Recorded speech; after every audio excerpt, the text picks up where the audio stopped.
En el estudio hemos separado entre fuera de la Unión Europea y dentro de la Unión Europea, y la verdad es que hay unas diferencias enormes entre los distintos países. Lo que es muy reseñable es que son los países más industrializados, o tradicionalmente los industrializados, los que tienen niveles de deuda pública más elevados respecto a PIB.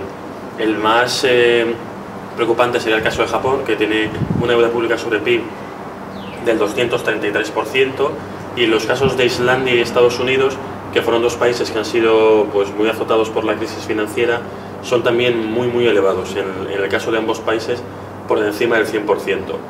Si analizamos lo que ocurre en los países BRIC, es decir, en Brasil, Rusia, en India y en China, todos tienen niveles de deuda pública por debajo del 68%. Especialmente bajo es el caso de Rusia, que está por debajo del 15%. Y en el caso de la Unión Europea, los países grandes de la Unión, y sobre todo dentro de la zona euro, también muestran cifras elevadas, todos por encima del 60% de deuda pública sobre PIB. El Tratado de Maastricht establecía una serie de controles, una serie de indicadores macroeconómicos, y uno de ellos es la deuda pública respecto al PIB, que no debía sobrepasar en ningún caso el 60%.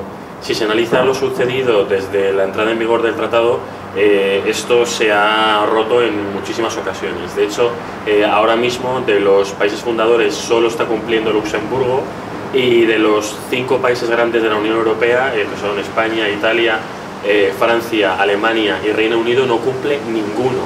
De hecho, de estos 5, el que tiene el nivel de deuda pública sobre PIB más bajo es España, que está aproximadamente en el 67-68%.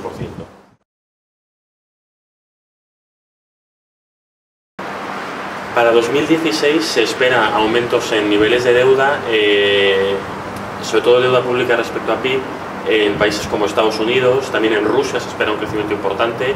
En el caso de Brasil también se espera un crecimiento relevante, y los países que más lo van a reducir son precisamente China, que es un emergente que está decidiendo reducir su deuda pública para evitar posibles contagios ante posibles crisis financieras que se puedan dar en el futuro, y también Alemania, que está llevando un programa de ajuste severísimo para reducir su exposición a los mercados financieros. Los ciudadanos que más van a deber en deuda pública al resto del mundo en el 2016 van a ser, en primer lugar, Japón, con una cifra de deuda por habitante por encima de los 100.000 euros, y luego Islandia y Estados Unidos, que van a tener cifras de 50.000 euros. En el caso contrario se encontrará en países como Chile, como China, que van a tener deudas por habitante muy reducidas. En el caso de Chile es aproximadamente 1.000 euros, en el caso de China y de la India ni siquiera llegará a los 1.000 euros por habitante.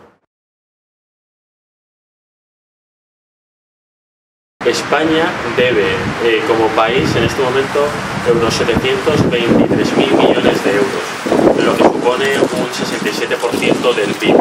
Se prevé que al 2016 esta cifra aumente hasta el billón de euros, que supondrá aproximadamente el 77% del PIB.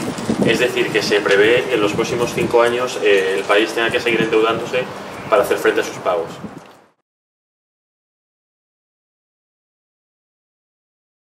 La situación de las comunidades autónomas también es muy diferente entre ellas.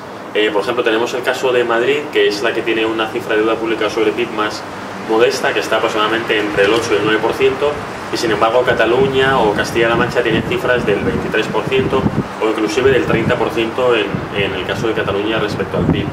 Lo que sí se prevé es, con las nuevas medidas del gobierno, que todas las comunidades autónomas establezcan medidas muy severas de control del déficit y también de reducción de la deuda pública.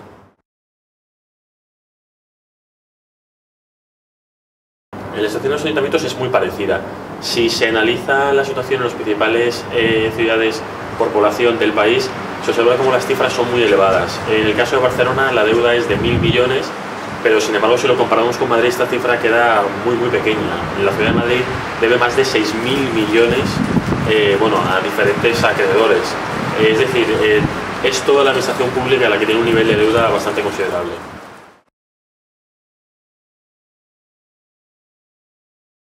Las medidas del gobierno van dirigidas principalmente a reducir el déficit público.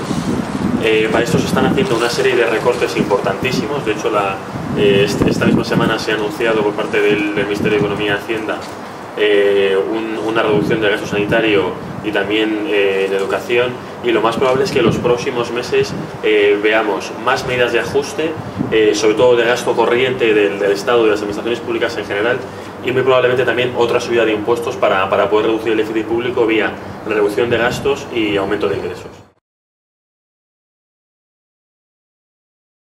La situación española supone un reto muy importante para los gestores de las administraciones públicas en este momento. Sin embargo, sí es cierto que el endeudamiento más importante de España viene del sector privado, no del sector público, como se ocurriría en otros países que están teniendo apuros muy severos, como sería el caso de Irlanda, el caso de Portugal o inclusive el caso de Italia, que tiene una deuda pública del 120% de su PIB. Por lo tanto, es de prever que si en los próximos años se llevan a cabo una serie de ajustes estructurales muy duros de reducción de gasto corriente y de racionalización del gasto, lo más normal es que España sea capaz de salir de esta situación.